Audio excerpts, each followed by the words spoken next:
لە دوای هەوڵەکانی فراکسیۆنی یەکێتی نیشتیمانی کوردستان بۆ دابینکردنی ئارامی و خۆشگوزرانی بۆ هاوڵاتیانی ناوچە دابڕاوەکان هەولێر و بەغدا ڕێککەوتن بۆ پێکێنانی هێزی هاوبەش لە ناوچە دابڕاوەکان. دکتۆر جوان ئیحسان سەرۆکی فراکسیۆنی یەکێتی نیشتیمانی کوردستان دەڵێت دروستبوونی هێزی هاوبەش تاکە چارەسەرە بۆ دەسەبەرکردنی ئارامی لەو ناوچانە. جەختمان لەسەر ئەوە کردوانێ کە کێشەی ناوچە دابڕێنراوەکان و ئەو ناوچانی کە ئێستا کێشەی ئەمنی و ئاسکەریتیایە بەشێکی تەواوی بەوە چارەسەر ئەبێت کە هێزەکان بە مشتەرەکی بۆ بە دروستبوونەوەی ژووری ئۆپراسیۆنەکان پێکەوە لە نێوان هێزەکانی سوپای عێراق و لە نێوان هێزی پێشمەرگە لەم ناوچانە دروست بێت تاوەکو بتوانن سەقامگیری ئەمنی و ئاسکەری بگەڕێنەوەنێ بۆ ئەو ناوچانی کە لەم دواییەدا بەڕاستی لە خەڵک لەسەر و ماڵ و کێڵگە و بەروبوومی کوشت و کاڵیانە لە ژیانیانە بە تەواوەتی هەراسان کرابوو.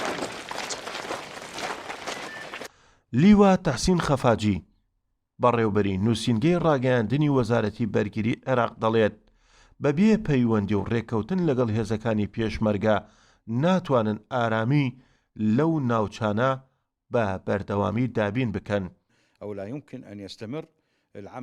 هەماهەنگی لەگەڵ برایانی پێشمەرگە زۆر گرنگە بەبێ هەماهەنگی سەربازی ئاسایش لەو ناوچانەی کە دەمانەوێت بەرقەرار نابێت نە سوپای عێراق نە پێشمەرگە بە تەنها ناتوانن ئاسایش دابین بکەن بۆیە پێویستە هەماهەنگی بکەین. پێویستمان بە پێگەێنانی ژوورێکی هاوبەشە بۆ دابینکردنی ئاسایش لەو ناوچانەی کە مەبەستمانە. ئەوەی گرنگە بەلامانەوە و باسمان کردووە پڕکردنەوەی ئەو بۆشایی ئەمنیانەیە کە دروست بووە و بۆتە هۆی جوموجۆڵی تیرۆریستانی داعش و کردەوەی تیرۆریستی تێدا ئەنجام دەدەن و ڕۆژانە چەک و تفاقی خۆیان پێدا دەهێن و دەبن.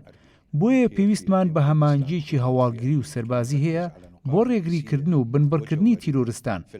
بۆیە چاوەڕێ دەکەین لە چەند ڕۆژی داهاتوودا ڕێکەوتنێک ئیمزا بکەین لەگەڵ برایانی هەرێمی کوردستان. هذه الفراغات التي أخذت في الآونة الأخيرة تنظيم داعش الإرهابي يستغلها. پێکێنانی هێزی هاوبەش لە ناوچە دابڕاوەکان هەنگاوێکە بۆ چەسپاندنی ئارامی لەو ناوچانە.